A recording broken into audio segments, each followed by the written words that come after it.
Boa tarde a todos. Agradeço o apoio do Sincercom São Paulo e o Sindexmin São Paulo na organização do evento desta tarde.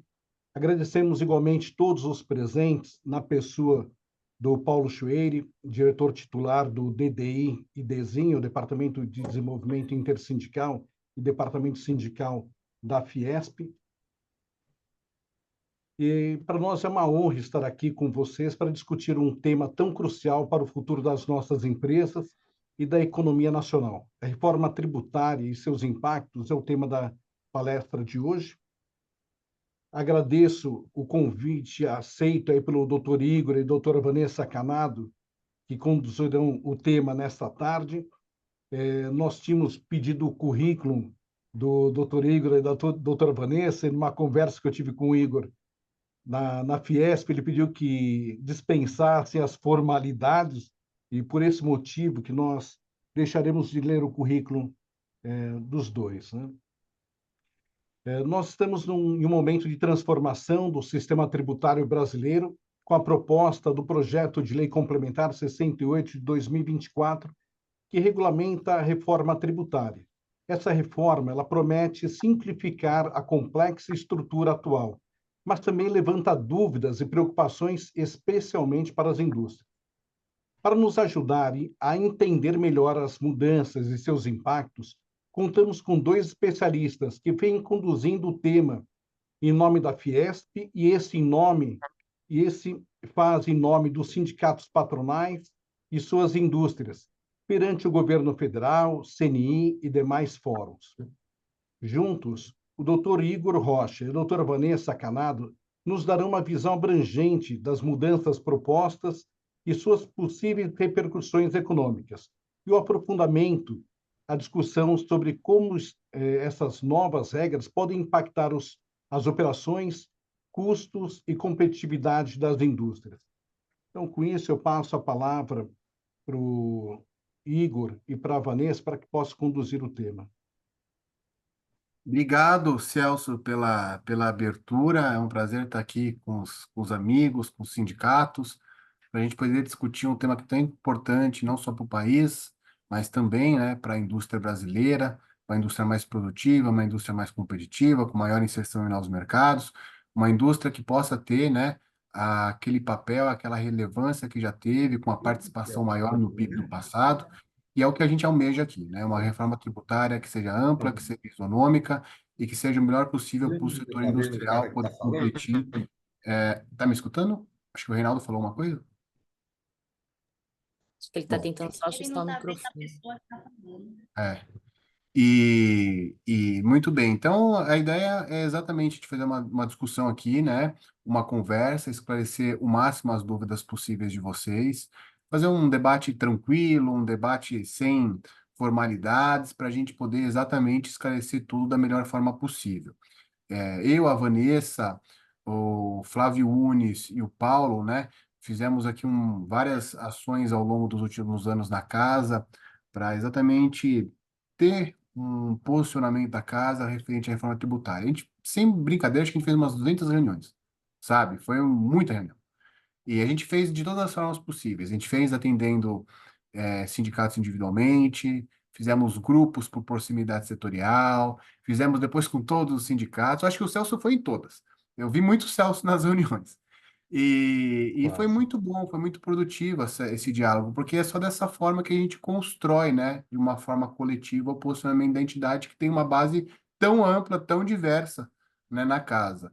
E cabe destacar, é importante, que esse, então, foi um trabalho a diversas mãos construído, porque a casa, em diversos momentos da sua história, tentou, né, ter algum tipo de posicionamento referente à reforma tributária e sempre teve uma dificuldade muito grande, porque, de fato, a indústria é muito diversa, né?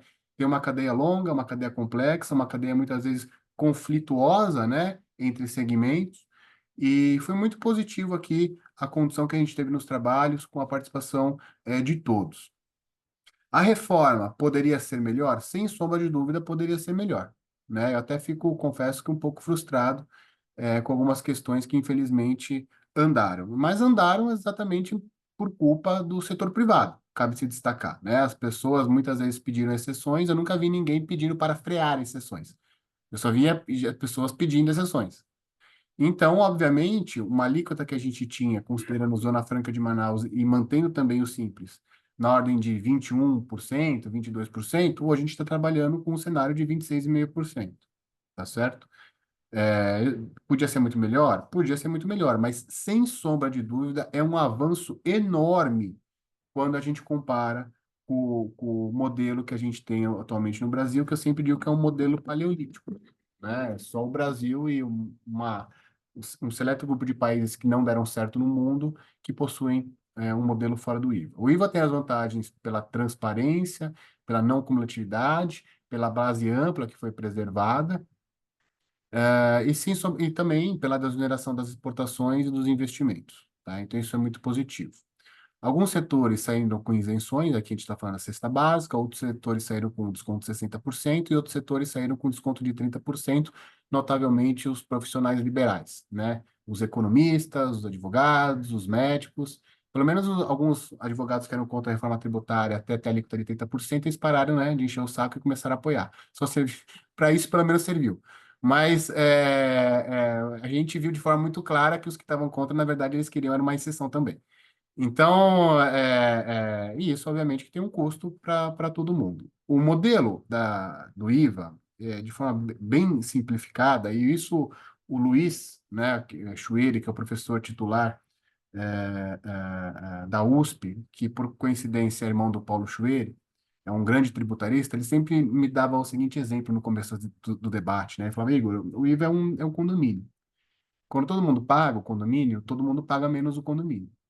Quando um terço do condomínio, que é um desconto de 60%, outro terço do condomínio, que é um desconto de 30%, os que não pegaram desconto nenhum vai ter uma alíquota maior, né? Vai ter um condomínio maior. E foi exatamente isso que aconteceu, tá? Mas, novamente, eu não falo isso com um sentimento de desanimar vocês contra a reforma. A reforma tributária é positiva, gente. Se a gente pegar a alíquota da indústria de transformação hoje, ela é entre 34% e 36%. 26,5% é um avanço não só pela simplificação, mas também por uma queda de alíquota. Nós temos uma queda de alíquota. O fato é que hoje é muito pouco transparente o regime tributário porque ele é cumulativo. Então, ele carrega muitos resíduos tributários ao longo da sua cadeia, e muitas vezes, quando vem aquela notinha que você olha ali o imposto, aquele não é o imposto, porque ali é, digamos que é a última etapa, né? Referente à carga tributária da última etapa.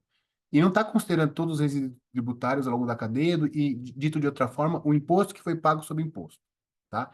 O IVA, como ele muda de um regime cumulativo para um regime não cumulativo, ele tira esses resíduos tributários. Então, a alíquota que estará ali, né, disposta para vocês acompanharem, de fato, será a alíquota limpa, né? A alíquota não cumulativa. Então, isso vai ajudar muito vocês a compreenderem os impostos que estão pagando. Vai ser muito importante a sociedade entender o imposto que está pagando. Vai ser muito interessante, do ponto de vista da transparência, a sociedade e os setores produtivos entenderem quanto que estão pagando. Então, a gente vai ter os setores que são muito tributados, os setores que são pouco tributados, setores que não são nada tributados. E isso que estava muito mascarado sempre no modelo da reforma tributária atual, isso vai ajudar a ter transparência, que as pessoas vão saber de fato quanto é. Então, isso já é uma baita evolução, né? E as pessoas, a opinião pública, quando falar algumas coisas da indústria, que a indústria é isso, que a indústria é aquilo, vai ver também que a indústria paga a maior carga tributária da economia brasileira. E é importante para colocar as peças nas suas devidas proporções, seja nos elogios, seja nas críticas aos setores. Então, isso é uma coisa muito importante, essa transparência. Bom, acho que já falei demais aqui, falei quase 10 minutos, estou falando muito. A ideia aqui, então, gente, é a gente esclarecer as dúvidas de vocês. A gente sabe que toda novidade tem o seu custo da transição. A reforma não chama reforma à toa, né? Todo mundo aqui que já passou por uma reforma em casa, eu estou fazendo uma pequena reforma em casa, está me dando uma dor de cabeça do cão, mas a gente faz porque depois a gente acredita que vai estar melhor do que o início, tá certo? Mas não tem como fazer isso sem dor de cabeça. Não existe esse mundo, né? Eu tinha um chefe que ele falava assim, não dá para ir para o céu sem morrer. Não existe esse mundo. Então, é assim que é. Inclusive, eu acho que o Edivaldo Frasson conhece esse meu chefe, que era o Tadini, palmeirense, entendeu? Ele que falava isso, viu, Frasson? Que conviveu com você certamente em Palmeiras. E é assim que é a vida. Quando a gente vai fazer uma cirurgia também, aquelas 2 semanas que você fez uma cirurgia é horrível, mas você sabe que depois fica melhor. Então, eu digo isso para a gente olhar essa reforma também com as críticas que têm que ser postas, mas com o otimismo também que tem que ser posto, tá certo? Então, eu acho que ela é bastante positiva para o Brasil. A gente terá, depois da implementação completa dela, as revisões a cada 5 anos, das exceções. Eu acho isso que é muito importante para que a sociedade vá se conscientizando a respeito da reforma e a gente consiga, né, eventualmente reduzir essas exceções para a gente ter um modelo cada vez mais isonômico. Alguns países estão fazendo reforma de segunda ou terceira geração que visa exatamente reduzir esses tratamentos, porque as pessoas viram que no final do dia não faz muito sentido. Ele só gera ineficiência no sistema produtivo.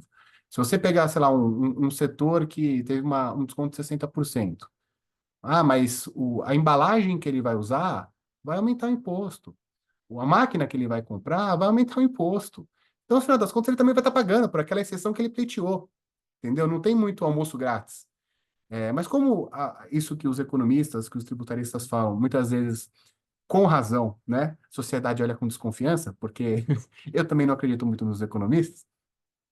É importante que esse modelo, né, ao longo do processo, as pessoas vão entendendo. E eu acho que esse entendimento, essa compreensão vai se dar ao longo dos anos, na medida que a coisa de fato acontecerá, né? Vai ter esse período de aprendizado. Então é isso, gente. Falei demais, desculpa aqui, desculpa, Celso. Eu passo aqui agora a palavra aqui para Vanessa, que pode também falar, e a gente abre aqui, gente, para as dúvidas, que eu acho que é o objetivo dessa conversa de hoje.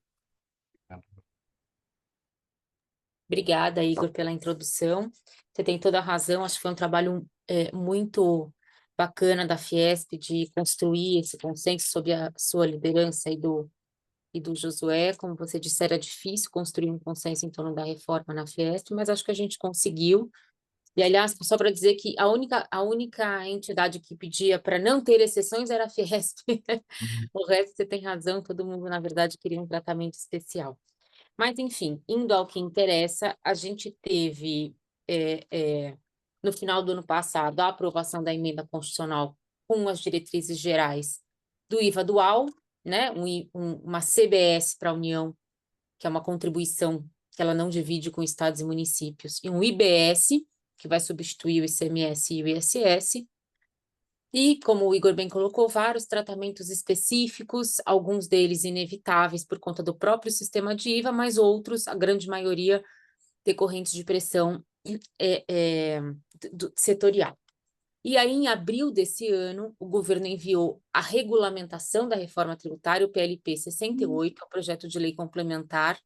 A sigla é PLP, não me perguntem por quê, mas ao invés de ser PLC, é PLP 68, a sigla do projeto que regulamenta a reforma tributária, e as regras desse projeto de lei se aplicam tanto ao IBS dos estados e municípios quanto à CBS da União. Então, são as mesmas regras para os dois tributos, né? As mesmas regras de o fato gerador, o creditamento, a devolução do crédito acumulado, desoneração de investimento, a questão da transição e da manutenção da carga, enfim, tudo isso é regulamentado de forma homogênea entre os dois tributos. Duas das alterações, depois que o governo enviou o projeto, duas das alterações que foram feitas pela Câmara, que aprovou o projeto agora em julho, foram mais relevantes, pelo menos na imprensa, e vocês devem ter acompanhado. Uma delas foi a inclusão da carne na cesta básica, que foi uma inclusão relevante porque gera uma renúncia fiscal grande, então se espera meio ponto percentual na alíquota do IVA por conta dessa desoneração.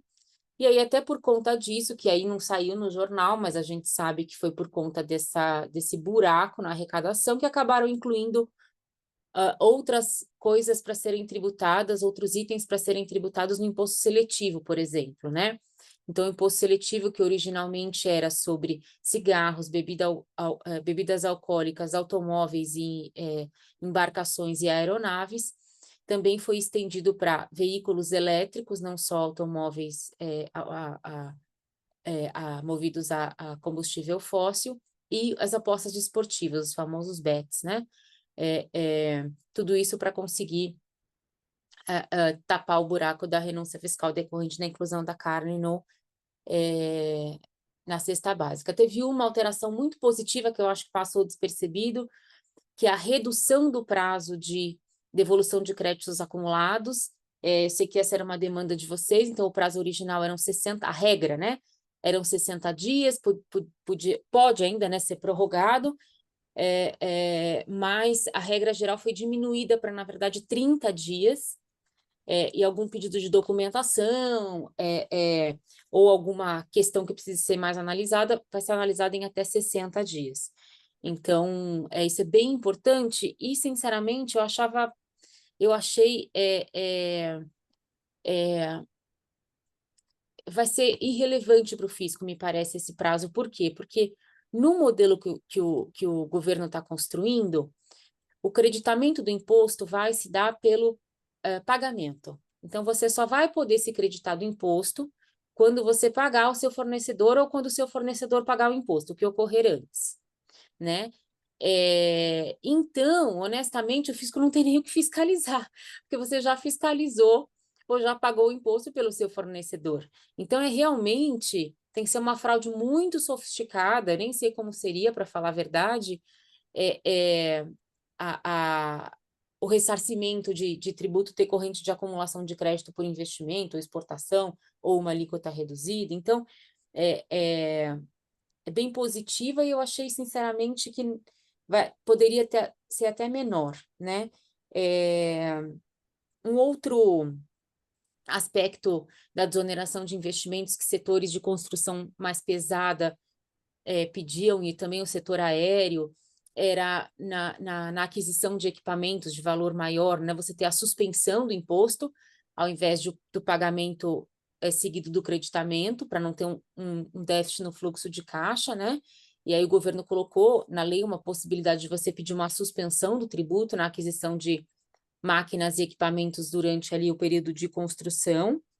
É claro que isso complica um pouco mais o sistema, porque você sai da regra geral para pedir um regime especial, enfim, mas também a gente, até o sistema de devolução de crédito funcionar super bem, tem uma válvula de escape, né, na legislação. E a segunda alteração que eu disse a vocês, que foi muito falada na imprensa, foi a inclusão de um teto para a carga tributária, né? E isso foi bem positivo para lidar com esses recorrentes pedidos de exceção de setores. Então, a Câmara ficou realmente receosa de ter promovido alterações, os deputados, né, de terem promovido alterações que levassem a alíquota modal da expectativa do governo, que era 26,5%, para mais de 27%, fazendo com que a gente tenha uma maior IVA do mundo. E aí colocaram, então, nesse projeto de lei complementar que a alíquota nominal não pode passar de 26,5%. E aí você precisa criar outras regras acessórias para esse teto funcionar. Então, a PEC garantiu que estados, municípios e União não vão perder a arrecadação. Então, esses 26,5% de alíquota modal, ao lado das várias outras alíquotas reduzidas, ela vai ter que ser... Desculpa. Ela vai ter que ser suficiente para arrecadar R$1 trilhão, que é mais ou menos a soma dos tributos indiretos nesses 3 níveis de governo. E aí, como é que, então, a gente faz para manter o teto de 26,5%, mas arrecadar o mesmo 1 trilhão que a gente previa arrecadar antes? Eles inseriram no PLP uma possibilidade do governo federal mandar um projeto de lei complementar para reduzir os benefícios. Então, por exemplo, ao invés de a saúde e a educação terem redução de 60%, na alíquota modal, eles podem ter redução de 50%. Ou ao invés de ter 7, 8 itens na cesta básica com alíquota zero, a gente pode ter 5 e colocar o restante dos itens na redução de 60%, ou os advogados e economistas podem deixar de ter a redução de 30%, assim como o setor de turismo, assim como o setor de imóveis, enfim. A gente tem vários benefícios que seriam parcialmente retirados. O Senado pretende incrementar essa regra, porque senão imagina a briga para quem vai perder na discussão desse projeto de lei complementar, mas foi interessante essa inserção, porque isso faz com que a revisão desses regimes favorecidos aconteça antes de 5 anos. Porque, inicialmente, como o Igor colocou, no projeto, na emenda constitucional, há uma obrigatoriedade de se rever esses tratamentos favorecidos a cada 5 anos, né, para ver se eles estão funcionando, o tamanho da renúncia fiscal e etc. E caso não, né, a União teria a faculdade de mandar um projeto de lei complementar para rever esse percentual. Então, é constitucional a possibilidade de eu rever esses percentuais por lei complementar. E como eu disse, o Senado pretende trabalhar um pouco mais detalhadamente em como funcionaria essa trava de 26,5%, né?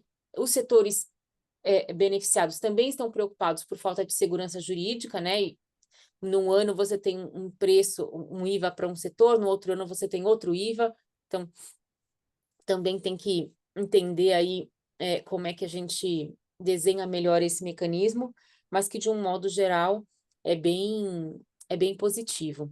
Eu acho que essas foram as principais alterações entre a emenda constitucional e a aprovação do projeto de lei na Câmara. A gente ainda não teve a tramitação no Senado. O Senado, assim como fez na época da PEC 45, montou um grupo de trabalho no âmbito da CAE, da Comissão de Assuntos Econômicos, para discutir esse projeto de lei complementar. Mas a verdade é que esse projeto não passa pela CAE, né? Esse projeto passa pela Comissão de Constituição e Justiça, né? E depois já pode ser votado.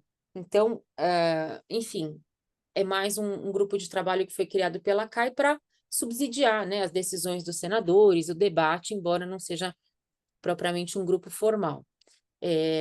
Então, acho importante, acho interessante esse movimento do Congresso, do Senado. Aliás, o Rodrigo Pacheco nomeou hoje o Eduardo Braga como relator desse PLP.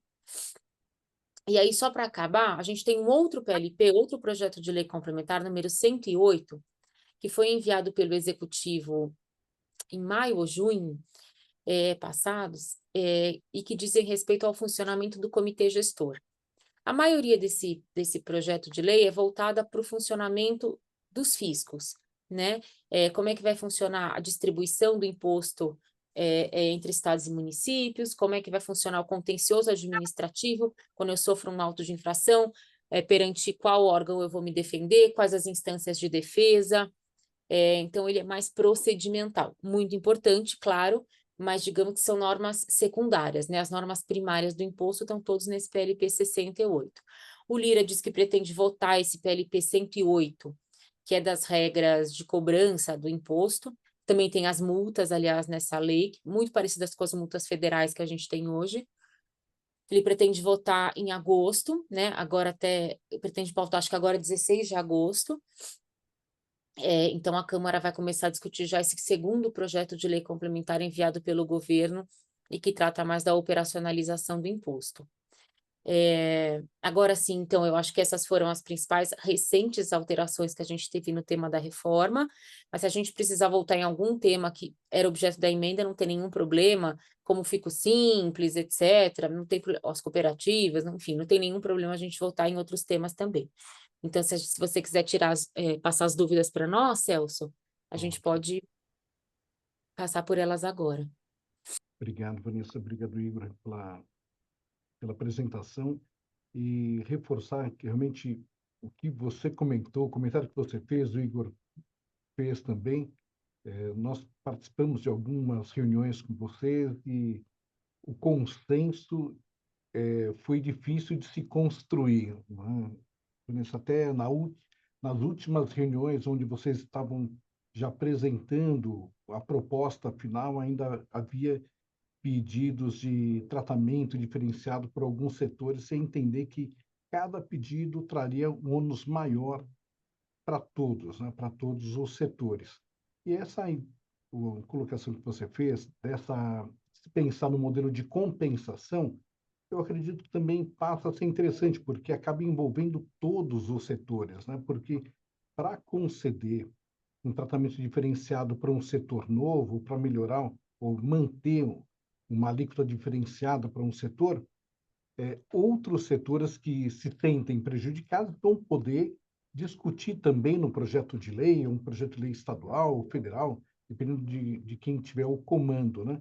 Então, a gente passa a ter uma participação da sociedade mais efetiva, né, nessas discussões. E tem uma questão, você comentou aqui do crédito acumulado, né, da possibilidade de redução, que realmente foi uma questão que foi colocada nas reuniões, né, da Fiesp, né, acho que eu não me recordo se foi com o ministro Haddad, quando ele esteve na Fiesp, que foi colocada essa possibilidade de redução, foi uma proposta das indústrias, de reduzir para 30, e ficou de se pensar nessa possibilidade, então realmente se chegou nesse número, né?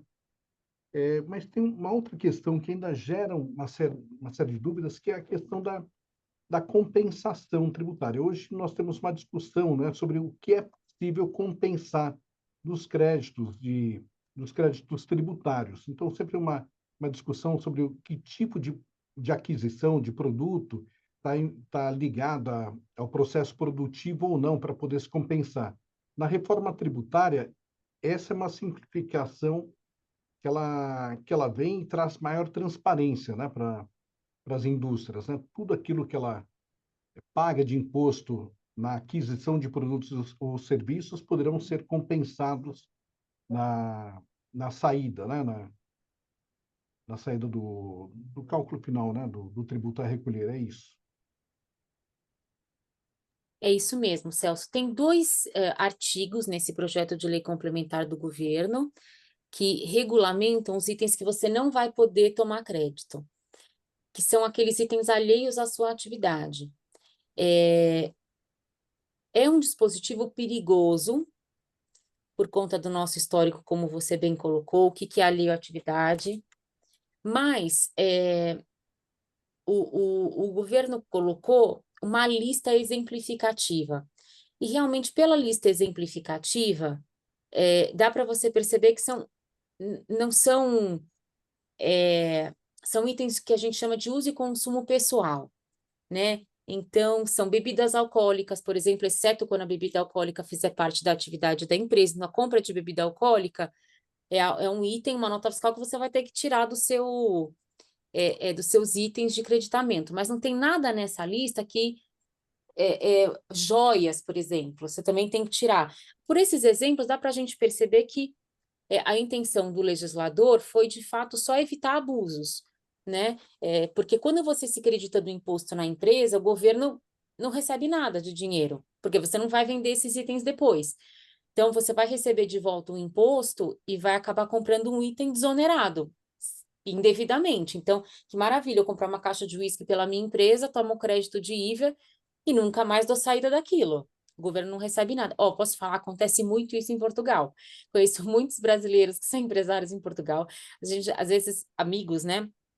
Saímos para almoçar e os garçons sempre perguntam: quero número de contribuinte? Eles perguntam se eu quero o número de contribuinte do IVA na nota fiscal para poder ser creditado o almoço. Teve gente que comprou móveis pela empresa para casa. É difícil fiscalizar isso, né? Mas, então, acho que essa lista que o governo fez vai na linha de mitigar esses abusos, né? A gente espera que não seja a interpretação não seja desvirtuada como foi ao longo do tempo. Sim. E é isso, como você citou a questão da microempresa, eu sei que é um tema que já foi falado bastante, né? Mas se você puder colocar para quem está aqui conosco, qual vai ser o tratamento, a questão da possibilidade de migração do sistema, se ele vai trabalhar no sistema paralelo, como ocorre hoje? Tá, não, posso sim. O Simples não mudou nada no projeto de lei complementar, ele ficou igualzinho ao que estava na PEC, ou seja, as empresas do Simples vão ter 3 alternativas. Ou elas...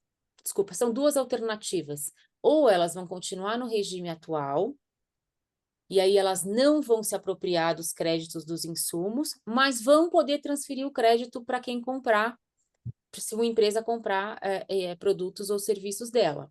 Então, ela não se apropria de créditos dos insumos, mas transfere o crédito nas operações B2B, entre empresas. O crédito que ela transfere não é o crédito normal, que aparece na nota fiscal, da alíquota de 26,5%. É o percentual da receita bruta que ela paga no Simples referente a esses tributos indiretos, que hoje são PIS, COFINS, IPI, ICMS e ISS. Então, tem lá no final da lei do Simples uma tabelinha. Por exemplo, se eu pago 10% sobre o faturamento, geralmente grande parte disso vai para a folha de salário, uma parte vai para a tributação indireta e uma parte vai para imposto de renda. Eu vou pegar esse percentual que é da tributação indireta e vou destacar na nota. Olha, o valor dessa nota, que vai incidir 10% de imposto, 5% é relativo a tributos sobre bens e serviços. E aí, a empresa que recebe essa nota fiscal vai poder ser creditada esse valor, que vai variar, claro, de empresa para empresa, diferente. A segunda opção que ela tem é migrar para o sistema do IVA integralmente, ou seja, se apropriando de créditos dos insumos e transferindo crédito para o próximo da cadeia, mas só em relação a esses impostos que vão ser substituídos. Então, a empresa continuaria pagando sobre faturamento os percentuais relativos à contribuição previdenciária e imposto de renda, só o percentual do faturamento relativo a esses 2 tributos, e no caso de pagar o IBS e a CBS, ela pagaria no regime normal. Vamos supor que ela teria a alíquota básica de 26,5%, poderia se creditar de todos esses tributos embutidos nos preços das compras, e também transferiria o crédito integral de 26,5% para as empresas para as quais ele vende. Então, tem essas 2 possibilidades. Não dá para dizer que nenhuma delas traz aumento ou redução de carga tributária quando essas empresas do Simples estão no varejo, né? Quando eles estão vendendo direto para consumidor final. Pode ser que nenhuma das 2 opções seja neutra. A gente ainda não sabe, né? Muita coisa vai mudar. Mas, ao menos, existem 2 opções para que ela possa fazer os cálculos e se adequar à lei, né?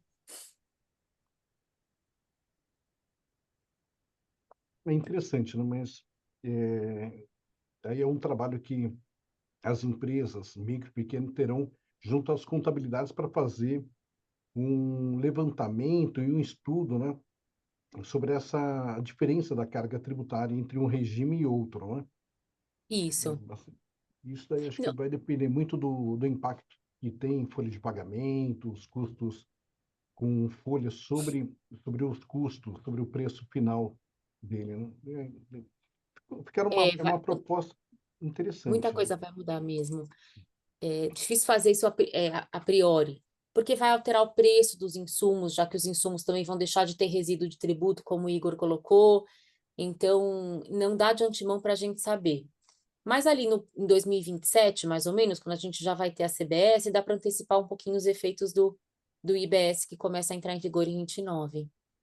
Aí o que a gente pode fazer é aproveitar que o Paulo Schweire gosta de trabalho, né? Gosta de trabalhar, a gente pode pedir depois para encomendar com ele um estudo para micro e pequena empresa, fazer uma avaliação, pegar alguns setores que não tem nenhum tipo de tratamento diferenciado, né? Para a gente fazer esse levantamento, né? Fazer mais uma avaliação de expectativa, né, sobre a arrecadação por um sistema e outro, né? Até para nortear as empresas, mostrar realmente que é importante que se faça esse estudo, que se comece a fazer um trabalho de análise contábil, financeira, tributária, mesmo nas pequenas empresas, para ver como é que o trabalho como é que ela vai se comportar, vai ter que se comportar daqui a 2, 3 anos, né? Um pouquinho mais, né? Dá para fazer adotar algumas premissas, né? E seguir com alguns cenários hipotéticos. Obrigado. Igor, dentro do que você colocou, nós podemos entender que alguns setores vão ter algum impacto, vão ser mais desafiados nessa transição do modelo tributário? Existe algum setor, alguns setores que terão um desafio maior nessa migração? Olha, a gente fez umas análises aqui que estimava mais ou menos em 15 anos um potencial, um PIB potencial, né, podendo crescer 25% em 15 anos. E a indústria, no caso, podendo ter uma expansão de 20%. Indústria considerando todos os setores industriais, né? Indústria extrativa, construção civil e indústria de transformação. Utilities, descartando as utilities, né? Porque indústria, digamos assim, stricto sensu, né? E agora, nos modelos que a gente rodou aqui, quando a gente comparava com outros setores, aqui eu estou falando do agronegócio, o setor de serviços, nenhum setor perdia, né? Eu recebi muitas críticas. Eu até brinco, né? Uma vez eu até falei pro presidente isso. Falei, pô, José, tem aquele livro, Como Fazer Amigos e Influenciar Pessoas. Eu Vai o tendo que tratar caminho. eu tendo que tratar da reforma tributária aqui na casa, eu vou escrever o livro lá, Como Não Fazer Amigos e Ser Odiado por Pessoas. Né? Então, porque de fato é um tema complicado, né? E uma vez, e eu lembro que o setor de serviços era muito refratário à reforma tributária, muito refratário. E trabalhava com coisas completamente fora, assim, com números doidos, né? Por exemplo, eu lembro que o setor de serviços falava que a carga tributária deles ia aumentar muito. E eu falava assim, não, não é verdade, porque 90% do setor de serviços é simples. Isso é um fato, é um número. Não dá para você mudar. Você entra na base, você olha lá, 90% é simples. E o simples não muda. Então já não tem como ter aquele cenário que o pessoal falava que o setor de serviços ia implodir. Desses, dos 10% que sobra, 5% é o que está no lucro real e vai tomar crédito, porque presta serviços para outra pessoa jurídica. Então, já não teria esse problema. Então, sobrou 5% que poderia ter um incremento potencial. 5%. Então, peraí, vou pegar, vou deixar de, né, melhorar o ambiente para a indústria, vou deixar de melhorar o ambiente para o agro, que é um setor extremamente exportador, e vou deixar de melhorar o ambiente para o setor de serviços devido a 5% do setor de serviços? Não faz sentido. Não faz sentido. E eu lembro que o pessoal ficou bastante irritado, né, com isso. Outro momento foi na cesta básica, quando a gente se manifestou. Primeiro que a gente se manifestou para não ter aumento de alíquota, que o pessoal também não gostou, né? Falavam, olha, Fiesp se metendo em assunto de outros setores e tal. Mas a gente estava fazendo isso pelo bem comum, né? E a gente não via nenhum setor sendo prejudicado nessa transição, sabe? E na cesta básica também foi isso, aconteceu, porque a cesta básica, quando a gente media o impacto na alíquota, a cesta básica tinha um potencial de aumentar a alíquota entre 1,8 ponto percentual e 2,5. E 1,8 já tinha acontecido. Então, 1,8 foi a cesta básica, começaram a colocar tudo na cesta básica, né? Eu lembro que uma vez quiseram colocar até capacete de moto na cesta básica, porque falava assim, que ele garantia, né, a preservação das vidas. Eu falava, pô, mas capacete de moto na cesta básica? Daí, sabe, umas coisas meio... e começou a acontecer muito isso. E a gente tinha que se posicionar pelo bem comum dos setores. Não era porque, exatamente para o todo não ser prejudicado. E alguns setores às vezes ficam incomodados, né, bastante incomodados com isso. A cesta básica é um exemplo clássico, né? A cesta básica, quando as pessoas falavam para a gente, olha, não, mas a cesta básica tem que ter isenção para não prejudicar o mais pobre. Veja, o mais pobre, a partir do momento que eu dou uma isenção para todo mundo, seja para o pobre, seja para mim, porque eu também vou estar consumindo a cesta básica, eu também vou ter isenção. Todos nós aqui vamos ter a isenção da cesta básica. Nós não somos pobres. Na verdade, a gente está não só aumentando a alíquota de todas as outras coisas que nós consumimos, uma calça, um sapato, um óculos, um computador, um carro, como também a gente está prejudicando mais o pobre, porque o pobre vai começar, ele está subsidiando o rico, porque ele vai ter essa isenção da cesta básica, o rico também vai ter, só que ele também vai ter que se vestir, né? Não pode andar pelado, vai ter que comprar uma calça, uma camiseta, e tudo isso vai ficar mais caro. Então, no final do dia, você está prejudicando. E a saída era exatamente o cashback para resolver isso, porque era medida de focalização de política pública. E às vezes os setores ficavam muito irritados com essa explicação que a gente dava, que é uma explicação de política pública, óbvia. É óbvio isso que eu estou falando, tá certo? Porque eles vinham com essas narrativas, né? E daí quando você explicava, era óbvio que a narrativa não parava de pé, pela lógica, e é óbvio que prejudicava o todo também, né? E era muito complicado. E prejudicava ele mesmo, muitas vezes, que foi o exemplo que eu dei, né? Você pega um determinado bem ali que tinha 60% de alíquota, o cara vai pagar mais na máquina, vai pagar mais na caixa para embalar aquilo, vai pa- tudo vai ficar mais caro. Ele acha que teve vantagem de fazer isso, né? De criar um ambiente, obviamente, muito mais complexo, onde você tira eficiência econômica. Você tira eficiência econômica. Você está tirando PIB potencial, né, quando você faz esse tipo de coisa. Então, na verdade, não está se dando bem. A economia está ficando pior. Mas, novamente, para resumir, todos os modelos que a gente rodava, ninguém se dava mal. Não tinha nenhum setor que perdia. Todos os setores ganhavam. Todos, absolutamente todos os setores. Mas o que eu via também é que tinham setores que desconheciam sua carga tributária, Celso. Claramente desconheciam a carga tributária e faziam uma confusão enorme comparando o regime atual com o regime futuro. Comparava o regime atual, que é cumulativo, com o regime futuro, que era cumulativo. E não fazia sentido, sabe? Estavam comparando banana com abacaxi, completamente distintos. Ah, mas minha alíquota vai aumentar. Não, não vai aumentar. Porque você vai passar crédito, você vai passar e tomar crédito, coisa que não acontece hoje. Você tá pagando imposto sobre imposto que você nem sabe que você está pagando, né? Quando você pega os resíduos. E tinha setores que falavam assim também, argumentavam, mas o meu setor está no início da cadeia, então eu não vou tomar crédito, então isso me prejudica. Mas eu falava, mas meu Deus, como que você vai tomar crédito de uma coisa que você não pagou? Não existe isso, esse mundo. Mesma coisa que no final do ano, quando tem aquelas campanhas de Natal, que você faz as compras no shopping e você troca por um panetone, você entrar para trocar por um panetone sem apresentar nota fiscal nenhuma. Não dá, não funciona assim. Ir lá no shopping, né? Eu acho que o pessoal da fila do shopping, o pessoal vai ficar bravo com você se você fizer isso. Então é ilógico algumas coisas, tá certo? E o Brasil normalizou algumas coisas que eu falava, gente, às vezes tinham uma minoria que sim tinha um aumento de carga, que era uma minoria, não chegava a 10%. E eu falava assim, tudo bem, mas se você está tendo aumento de carga, é porque hoje você não paga o imposto. Não é porque o seu imposto vai aumentar, é porque tem alguém pagando para você. Só que no Brasil não se normalizou as pessoas. Eu sempre dava um exemplo assim: se você for num restaurante jantar com 5 amigos, tá certo? No final do almoço, do jantar, esses 5 amigos levantam da mesa e falam: muito obrigado, Pedro, né? Paga aí a minha conta. Você não vai gostar. Claramente você não vai gostar. Então, o que você está propondo é exatamente isso, e que se perpetue. E não faz sentido. As pessoas que estão pagando mais não estão pedindo para ter isenção, eles estão pedindo para pagar igual. Não é possível que as pessoas agora no Brasil fiquem incomodadas de terem que pagar igual, porque acham que tem que pagar menos. Por algum motivo, alguém está pagando a sua conta. Eu estou prejudicando um outro setor produtivo.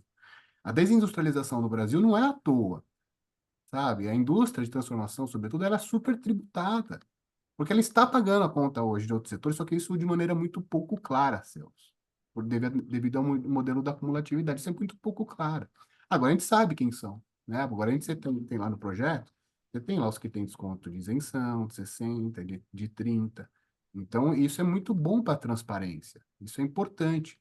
Tem os setores que têm um desconto muito alto que ficam chateados quando eu falo isso, né? Que eles têm desconto. Mas eu tenho que falar isso porque eles estão prejudicando outros. Estão prejudicando vocês que estão aqui.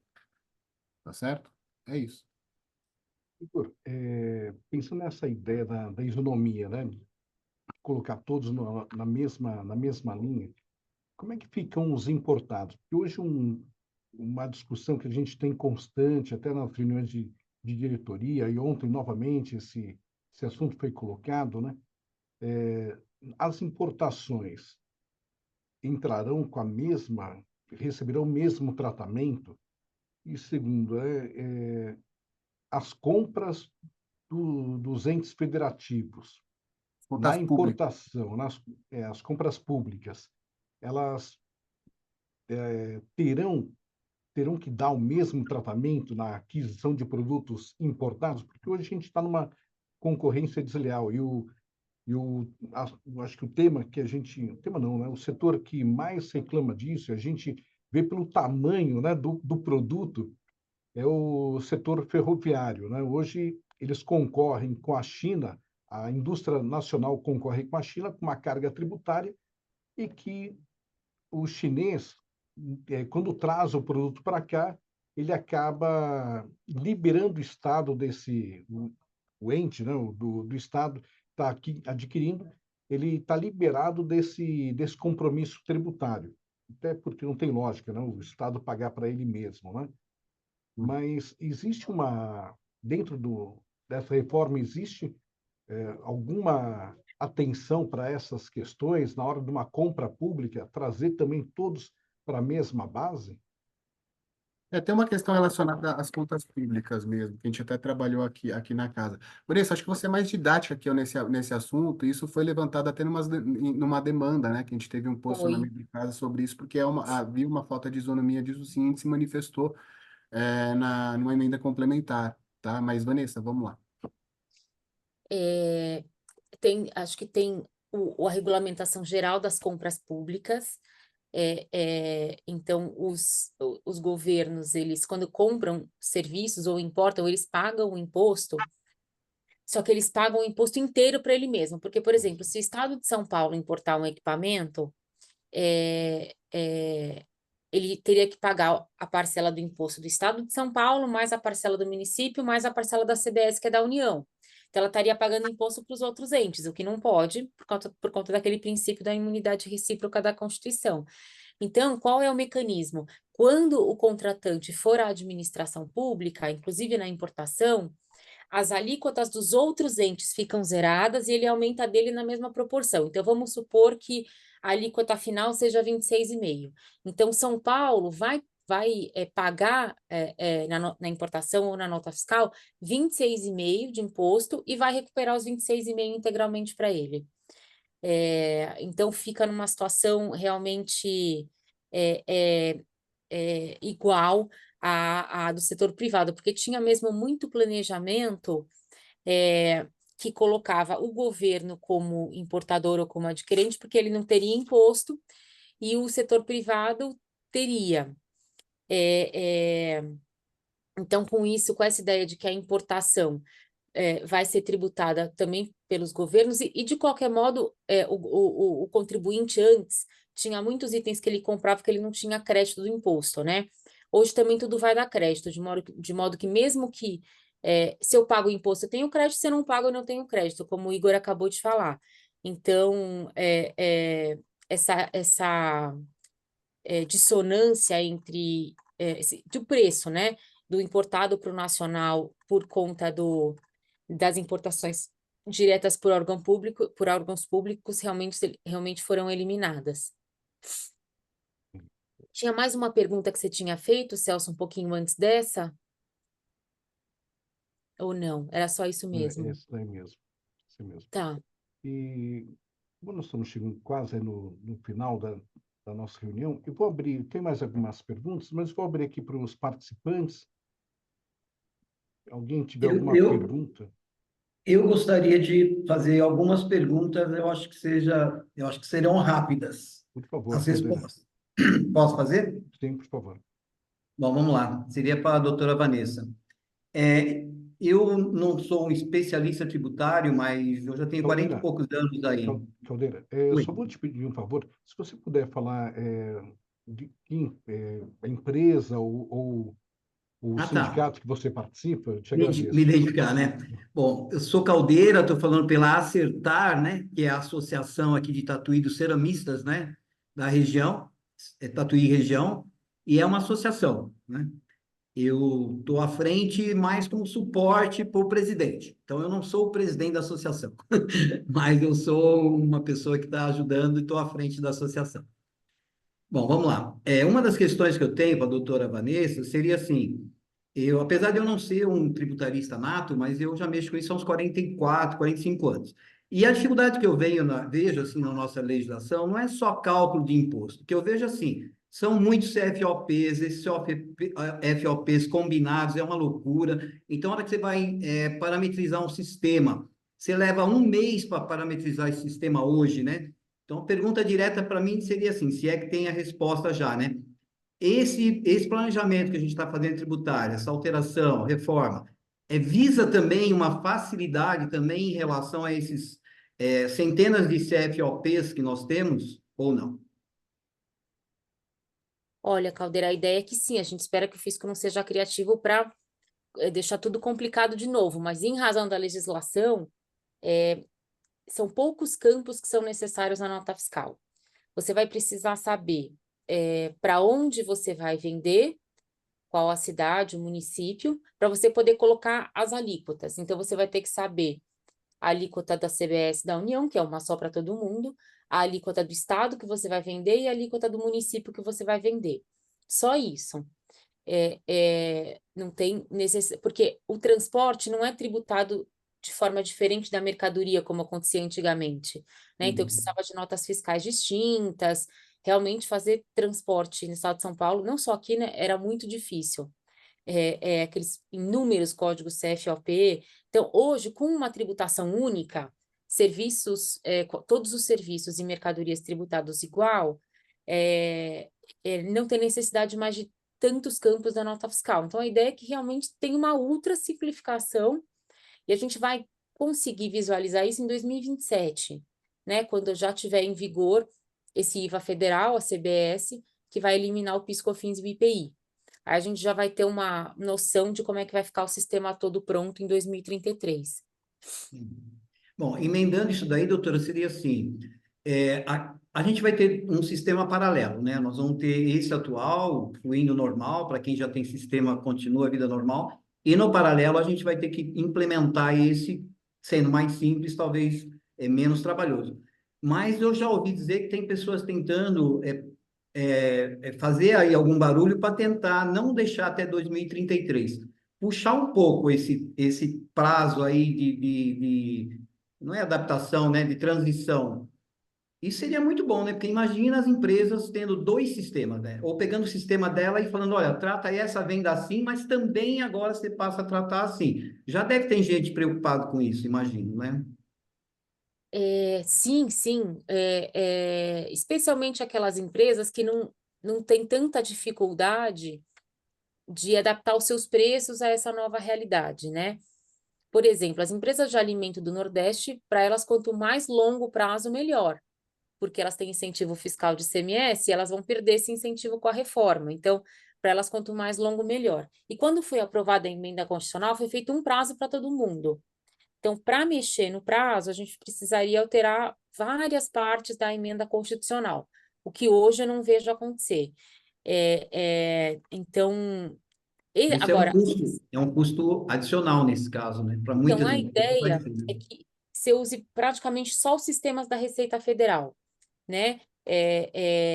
Não adicione um sistema novo, na verdade, adicione alguns campos no sistema que já existe, e a nota fiscal também vai ser unificada. Então, vai ser uma nota fiscal para tudo, para o nível federal, estadual, municipal, é a mesma nota fiscal. Então, o que se espera é que não haja um custo adicional de sistemas e obrigações acessórias e etc. Isso está até escrito na lei, né? Que serão priorizados os sistemas que já existem, com menos custos de conformidade para o contribuinte. Entendi. Uma última pergunta seria o seguinte: existia aquela preocupação no começo, quando o governo atual disse que iria centralizar, né, na União todos as arrecadações e depois faria a distribuição. Aí depois isso foi por terra, né, foi quebrado e agora fala-se de como se fosse uma equipe que iria cuidar desse dinheiro. E causa uma certa preocupação, né? Não é a União, mas é uma equipe da União, né? Vai distribuir corretamente aquela história toda. Que equipe é essa? Onde ela se situa? Ela se reporta a quem? A União ainda? Não, na verdade, esse órgão subnacional, que não é a Receita Federal, chamado de Comitê Gestor. Ele reúne representantes dos estados e dos municípios para fazer uma gestão compartilhada do imposto. Então, a gente vai pagar uma guia para a Receita Federal e uma outra guia para esse comitê gestor, e esse comitê gestor vai distribuir o dinheiro entre os estados e municípios. Entendi. Perfeito. Obrigado. Imagina.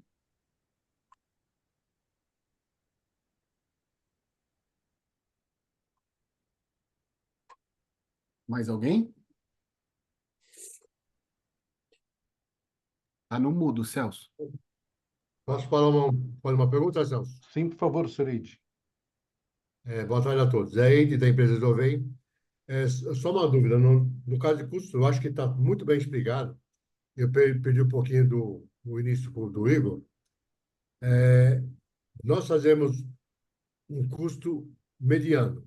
Quando eu vendo para São Paulo nosso produto, aqui é 18%. Eu vendo para o Nordeste, vai para 7%. Não estou nem falando para a Zona Franca. Eu vendo para o Sul, vendo a 12%. Eu compro em São Paulo a 18%. Então, eu compro tudo aqui. Quando eu vou vender para o Nordeste, eu vou recolher 26,5%. Quer dizer, quem vai me creditar vai ser a turma que está lá no outro estado. Então, meu custo, aparentemente, vai subir. Ou eu tenho que refazer todo o meu custo e subir tudo para 18%, vamos supor. Que foi, a Vanessa já disse que eu vou pegar a alíquota do estado onde eu estou enviando o material. É só essa dúvida que eu tenho. Obrigado. Vai lá, Vanessa. Na verdade, as alíquotas vão ser todas iguais, não vai aumentar, tirando os regimes especiais, cesta básica, saúde, educação, turismo, tudo vai vir tributado com uma alíquota que se espera que seja de 26,5%, então você vai comprar insumos de São Paulo, do Rio Grande do Sul, de qualquer lugar, vai vir com 26,5%, e quando você vender, você também vai vender com 26,5%, independente para onde você vai vender. Então, a expectativa é que exista uma alíquota só. Tem estados que até podiam ter menos do que 26,5%, né? Mas duvido que vão baixar a carga depois que essa alíquota for calculada lá no final do prazo em 2032. E, de qualquer modo, é importante mencionar que quando as operações são sempre entre empresas, o tributo nunca é custo, né? O tributo é sempre creditável pela empresa que compra. Então, para ela, tanto faz se na sua nota fiscal tem 12, 7, 18 ou 26, porque o imposto que ela pagou, ela vai se creditar. E aí ela vai pagar o imposto de novo para onde ela vender. Então, você desonera completamente as operações entre empresas por meio do sistema pleno de crédito e débito, de forma que só paga mesmo o imposto o consumidor quando compra um produto ou serviço no varejo. Pelo que eu entendi, quer dizer, então, o imposto quando vai ter uma alíquota tanto para qualquer estado. Então, se eu estou usando um teto de ICM, estou falando um ICMS mais baixo, eu vou ter que fazer uma correção no meu preço para o Nordeste, se eu estiver vendendo mais barato. É isso, não é? Você vai colocar o seu preço sem imposto e o imposto vai ser por fora, porque hoje o imposto é por dentro, né? Bom, então eu vou usar o preço de custo e depois acrescento os impostos. Isso, como racionalmente já deveria ser há muito tempo. Então, tá bom. É que o nosso preço já está com o imposto incluso, menos o IPI, então já está muito bem esclarecido. Muito obrigado. Imagina, ótimo.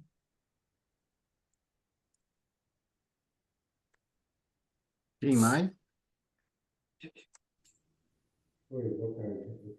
Mais alguém? Não? Eu vou fazer Tem o uma Hugo última ali. pergunta aqui para a gente Eu acho que o encerrar. Hugo ia falar, Celso. Quem?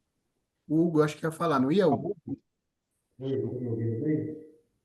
Tá meio Tá, abafado, mas acho que tá dá para bom. entender. Tá. A questão é a seguinte, no passado a gente teve algumas situações de benefício fiscal em importação, tipo Fundap, Proemprego, né? E aí gerou até uma situação de levar a alíquota da estadual a 4% dos importados e outras complexidades, tipo FCI para produtos importados ou com conteúdo de importação, etc. A ideia é que tudo isso deixe de existir. Ô, Vanessa, você escutou? Eu não estou escutando muito bem ele. Você conseguiu Você entender? quer saber sobre os incentivos fiscais na importação, especificamente no caso do ICMS, né? Fundap do Espírito Isso, Santo. isso. E depois as decorrências que vieram depois disso, né? Que foi a Resolução 13 lá de 2012. Deixa eu alterar o microfone aqui para ver se melhora. Alguma melhora, né? Boa, muito. Agora sim.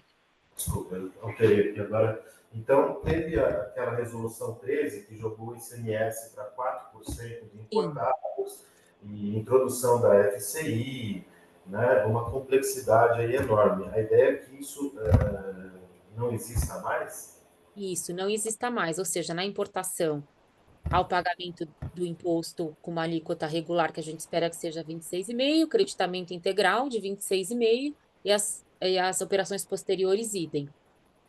Não tem mais conteúdo nacional para ver se aplica a alíquota de 4% ou aplica outra alíquota, que isso era para prevenir a guerra fiscal, né? Isso, exatamente. Como a gente não vai mais ter a guerra fiscal, porque o imposto não vai ser mais devido para o estado onde eu produzo, vai ser devido para o estado para onde eu vendo, não vai importar mais aonde eu estou produzindo, né? Se você importar para qualquer estado, vai ser, exceto a Zona Franca, né? Vai ser esses 26,5%.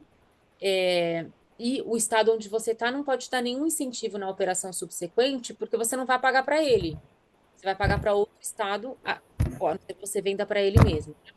Você vai pagar você vai pagar a alíquota do outro estado e do município de destino. Então, nada mais relacionado à guerra fiscal faz sentido. Tá. Obrigado. Só acho que eu esqueci de mencionar que é o da Lincoln Electric. Tá? Oi? Oi? Eu esqueci de mencionar no início, é o Hugo Alves da Lincoln Electric. Ah, legal. A Pronto. tá. Obrigada, empresa. Hugo. Tá? Obrigado. Obrigada. Quando teve essa mudança de legislação lá atrás, foi interessante que o Porto de Itajaí, de um ano para o Nossa, outro, ele cresceu em mais de 400% o volume de importação.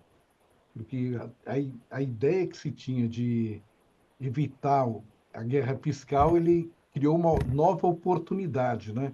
E na sequência veio o Espírito Santo também, mas por questões logísticas não teve um crescimento tão grande quanto Itajaí, né?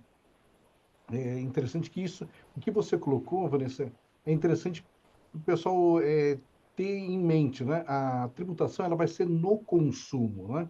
Então, no estado de consumo e também o fato gerador deixa de ser a venda e passa a ser o que você falou, a efetivação do pagamento, é isso? Passa a ser caixa e não competência? só para tomar o crédito, na hora de pagar o imposto ainda é a nota fiscal. A venda, é isso. Ótimo. Mais alguma pergunta, pessoal? Não? Então, eu vou fazer para vocês a última pergunta, porque a gente já está com 1 hora, um pouco mais de evento, e eu tenho uma preocupação com vocês que correm bastante o dia todo, e aí poder descansar um pouco, ou então, acho que tem outros compromissos, né? Mas para vocês, na opinião de vocês, como o Brasil pode garantir que a competitividade das nossas indústrias seja preservada durante e após a implementação dessa reforma? Existem medidas adicionais que o governo ou as empresas podem adotar para assegurar essa competitividade? Isso aqui é uma pergunta de um diretor nosso e com ela quero finalizar aqui as perguntas com vocês. Uma pergunta econômica, eu acho, né? Isso, Igor, essa é contigo, eu acho. Tô Tem pensando. a depreciação acelerada, né? Gente, a gente fez muitas coisas aqui, né, na gestão do presidente, que eu não sei se é de conhecimento de todos, mas eu sempre gosto de frisar para lembrar. A depreciação, a gente trabalhou junto com a Vanessa.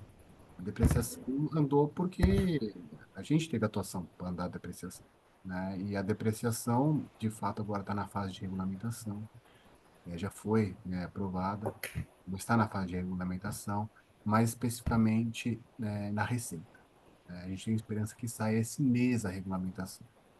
Quando a gente começou a trabalhar com a depreciação acelerada, tinha a perspectiva de 8 bilhões de recursos, né? A gente estava trabalhando. A primeira fase vai ser 3,4 bilhões. Depois a gente deve ter um complemento de mais 5 bilhões, que é o que a gente está trabalhando. Eu acho que isso é muito positivo para as nossas empresas fazerem a renovação dos seus bens de capital, tá certo? Que isso, sem sombra de dúvida, ajuda na produtividade, né? Se operar na fronteira tecnológica, ajuda a sua produtividade. Eu sempre brinco assim, a diferença... O jornalista sempre pergunta, né? Igor, qual que é a medida que de fato impacta a produtividade? É óbvio que a educação importa, ninguém está discutindo isso, óbvio que a gente tem um espaço enorme para melhorar a educação no Brasil, que de fato tem muito a melhorar, mas a gente tem uma defasagem de operar na fronteira tecnológica que é brutal, né? Brutal. Eu falo para o jornalista, você hoje escreve sua matéria no computador. Se eu te colocar para escrever numa máquina de datilografar de 20 anos atrás, eu tenho certeza que sua produtividade em produzir matérias não vai ser a mesma. Isso é óbvio, né? Eu trago esse exemplo para tentar ser didático. Então, a depreciação ela ajuda nesse sentido porque você tem esse ganho financeiro, né, fiscal, contábil, que te ajuda, sem sombra de dúvida, a antecipar a depreciação do ativo e isso tem uma melhora do seu balanço. Esse é um ponto. Outra coisa que a gente trabalhou foi o plano mais produção. O plano mais produção, até o nome foi a gente que deu. Ele chamava plano produção, né? Só que daí o governo colocou mais, virou plano mais produção. E é um plano que, diferentemente do que falaram, não é um plano com crédito subsidiado. Não é uma volta ao passado, porque a gente não está tratando de subsídio. A única linha que tem de subsídio é de inovação. E eram as linhas da FINEP, que já existiam, e que a gente juntou com a linha do BNDES, que já existiam, gente. E a inovação. Não é possível que as pessoas sejam contra a inovação, tá certo? Mas todas as outras linhas são linhas de mercado. É importante ser dito isso. É linha de mercado, não é subsidiado. Não é um plano safra, dito de outra forma. Não é. Que é abaixo de Selic. Não é um PSI que é abaixo do custo do tesouro. Não é. São coisas completamente diferentes. Tá certo? E isso são 300 bilhões até 2026. A gente está tentando fazer um incremento maior nisso, porque a linha de inovação se esgotou rapidamente, né? E a gente sabe que é muito importante. Então, ele tem 4 frentes, o Plano Mais Produção. O Plano Mais Produção ele tem a frente da inovação, das exportações, da inovação, exportações, transição verde, e tem mais uma que eu estou esquecendo aqui, deixa eu ver, inovação, transição verde, exportações, e produtividade, a linha de produtividade também, né? Que se conecta muito com a nossa jornada de transformação digital, que também foi criada, e que o governo federal absorveu, que virou o Brasil mais produtivo, tá certo? Eu acho que no âmbito federal não vai ter a mesma capacidade de entrega do Estado, porque a gente aqui, como federação, a gente trabalha com os sindicatos, né? E os sindicatos ajudam a gente a ter a integração das empresas. O governo federal, ele faz via o nacional, e o nacional tem uma maior dificuldade de atingir a ponta das empresas, né? Isso é um entendimento de quem está aqui na ponta que consegue ver isso. Tomara que não seja assim, que consiga entregar mais, porque a gente tem um mato muito alto para incremento da produtividade, sobretudo nas micro, pequenas e médias empresas, né? E tomara que isso gere, de fato, um retorno para as empresas, que esse é o nosso objetivo. Mas foi algo que foi absorvido daqui também. Então, a gente já falou da depreciação acelerada, a gente já falou do plano mais produção, a gente já falou também do Brasil mais produtivo. A gente vai aumentar esses recursos do plano mais produção ainda. E eu acho que o último ponto, a última entrega mais recente, é a gente ter conseguido nessa casa entregar um posicionamento da casa sobre a reforma tributária, que em 40 anos não se conseguiu. Vocês acompanharam, vocês estavam aqui na casa, né, muitos de vocês. Vocês sabem a guerra de faca que era. E a gente conseguiu, né, com muito diálogo, com muita conversa, com muita ajuda dos sindicatos, com muita ajuda dos departamentos, com pessoas bem intencionadas querendo ajudar. O Celso estava sempre em toda reunião ali, participando com a gente, né, outros colegas aqui também estavam. E a gente conseguiu, né? Pô, mas podia ser melhor, podia ser com 20%. Podia, gente, mas isso é melhor que pagar 34, 36. Então, teve um avanço, né? E a simplificação, né? Redução do contencioso tributário, etc. Então, essas são as 4 entregas que eu acho que a gente conseguiu avançar para essa melhora de competitividade, de produtividade das empresas, tá? É isso. E eu estou aqui sempre à disposição para falar com vocês quando vocês precisarem. Eu fico no 13º andar. É um prazer conversar com vocês. Eu gosto muito de conversar com os sindicatos. Eu, quando entrei aqui, eu sou novo, né? Isso aqui é um transatlântico. Para você conhecer todo mundo demora muito tempo, né? É muita gente. É muita gente. Então, até você saber como que funciona, demora um tempinho. É um aprendizado que, ainda bem que eu tive boas trocas aqui com os sindicatos, que a gente conseguiu construir isso tudo junto. Tá? Então é isso. Fiz um resuminho aqui das entregas da casa para esse fim desta pergunta, tá, Celso? E a ideia é exatamente a gente conseguir continuar nessa toada, trabalhando nisso. Obrigado, Vanessa. Antes de agradecer, fazer o agradecimento final, quero agradecer realmente vocês pela forma como conduziram o tema dentro da casa.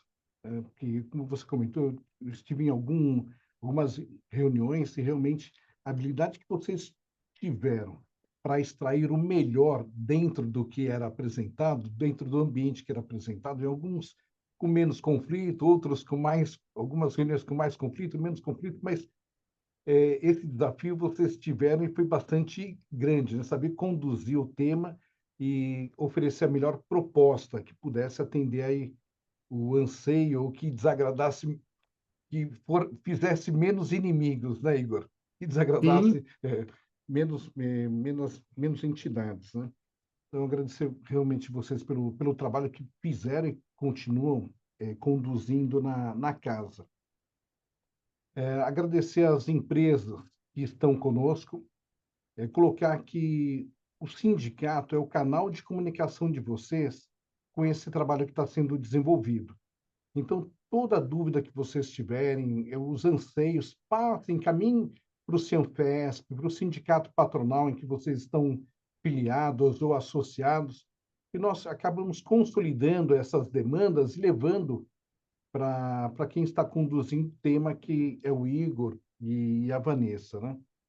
E normalmente, pelo menos pelo que eu observei, todos os pleitos que foram colocados e que foram registrados por vocês, que consideraram como pertinente, todos eles foram levados à frente e nós temos visto isso, né, o resultado desse trabalho de vocês no projeto de lei, que agora é a reforma trabalhista, e nos projetos que vêm sendo discutidos no Congresso, né?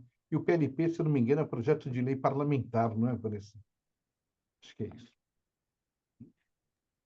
Pode ser, Então, Celso. deve Obrigada. ser. Então, para finalizar, quero agradecer mais uma vez o Igor Rocha, a Vanessa Canado, por estarem conosco nesse final de tarde para conversar sobre a reforma tributária.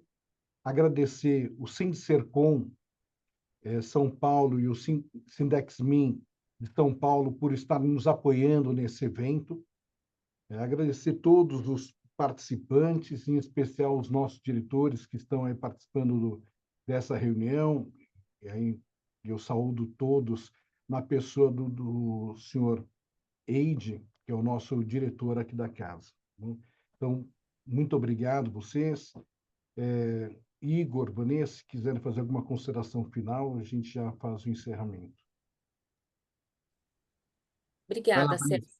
Muito obrigada pela paciência, pela gentileza, e a gente está sempre aqui à disposição para continuar conversando com vocês. Muito obrigada.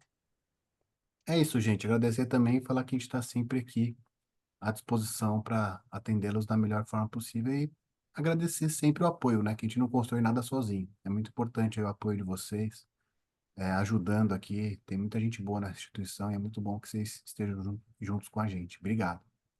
Obrigado. Uma ótima tarde a todos. Boa tarde a todos. Boa tarde a todos também. Gostaria de agradecer em nome do Sindicafé aí de São Paulo. A gente está sempre bem recebido aí pela Fiesp. E, Celso, obrigado aí pelos esclarecimentos. Vanessa, Igor, muito bom, tá? Tem algumas dúvidas nossas, nós já estamos discutindo alguns assuntos, porque nós somos do setor de alimentos, e, como diz o Igor aí, Sim, 90% dos produtos nós estamos na cesta básica, mas tem sim. alguns ainda que tá sendo discutido, mas já está bem encaminhado, acho que vai ter um consenso aí. Porque o setor do café ele é amplo, né? Então a gente tem desde do café de consumo até a cápsula Sim, solúvel e outros aí. Mas tá sim. bom, está dentro do esperado. Muito obrigado por todos aí. Eu que agradeço, Edivaldo. Obrigado pela presença, viu? E o professor sempre falava isso, seu Igor, quer ir para o céu? Eu falava, eu não. Exatamente. Essa é uma clássica, né? Essa é uma clássica. Eu O pessoal prefiro ficar aqui mesmo. Para ir para o céu, vou esperar mais um pouco. Exatamente. Abraço aí, obrigado a todos aí. Saudações ao Viverde aí. Saudações. Isso aí. Um abraço a todos. Obrigado, boa Grande tarde. abraço. Obrigado, Paulo, por ter retornado também conosco. Não, aqui minha internet falha, mas eu volto. Não tem. Quando eu entrei em casa, ela me dá uns tombos aqui, mas eu voltei, peguei o final. Parabéns, Celso, parabéns pela iniciativa, você, os sindicatos. E eu sempre agradeço o Igor e a Vanessa, que eles não têm cansado de esclarecer aos sindicatos, aos setores, às empresas, as dúvidas. E cada vez que eu participo, eu não preciso agradecer, não, porque eu aprendo muito também. Eu vou acumulando para aprender e passar para todos os sindicatos, que você sabe que é meu papel. Um grande abraço para você e obrigado, viu? Obrigado, Igor e Vanessa. Valeu, Paulo. Ótima tarde, Obrigado tudo por de bom.